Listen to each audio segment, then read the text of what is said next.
Jagtial collectorate ముందు ఆశా వర్కర్లు ఆందోళనకు దిగారు. ఆశా వర్కర్లకు నష్టం కలిగించే విధంగా రాష్ట్ర ప్రభుత్వం ఎగ్జామ్ పెట్టే నిర్ణయాన్ని ఉపసంహరించుకోవాలని డిమాండ్ చేస్తూ ఆందోళన నిర్వహించారు. వారికి మద్దతుగా సిఐటియు ఆందోళనలో పాల్గొన్నారు. అసెంబ్లీ ఎన్నికలకు ముందు ఆశా వర్కర్లకు ఇచ్చిన డిమాండ్లను నెరవేర్చే విధంగా ప్రభుత్వం చొరవ తీసుకోవాలన్నారు. తమకు టార్గెట్ ఇస్తూ పని ఒత్తిడి తీసుకువస్తూ మానసిక వేదనకు గురి చేస్తున్న అధికారులపై చర్యలు చేపట్టాలన్నారు.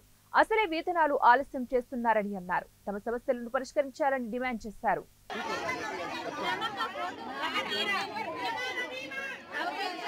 మా ఆశాలకు ఫస్ట్ ఉన్న గత ప్రభుత్వం మాకు ఇచ్చిన హామీలు ఇప్పుడు ఉన్న ప్రభుత్వం మాకు వెంటనే అమలు చేయాలని కోరుకుంటున్నాం.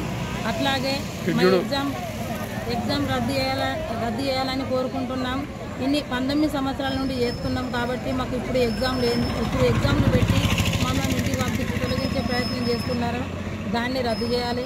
అట్లాగే మేము జేఎన్ఎం చేసిన వాళ్ళు మా ఆశల దాంట్లో ఉన్నారు కాబట్టి వాళ్ళకు ప్రమోషన్ ఇచ్చి ఎగ్జామ్ రద్దు చేసి ఈ పనులు పక్కకు పెట్టి జేఎన్ఎం చేసిన వాళ్ళకి ఫస్ట్ ప్రిఫరెన్స్ ఇచ్చి ఫస్ట్ వాళ్ళని తీసుకున్న తర్వాత పోస్టులకి ఖాళీ ఉన్న పోస్టులను కూడా సీనియర్ని బట్టి 20 సంవత్సరాల నుండి చేస్తున్న ఆశాలకు మన ప్రభుత్వమే జేఎన్ఎం కానీ సెకండ్ ఏఎన్ఎం కానీ మా ఆశలకు ముందు ప్రిఫరెన్స్ ఇచ్చి ఫస్ట్ ఆశలను తీసుకోవాలని కోరుకుంటున్నాము.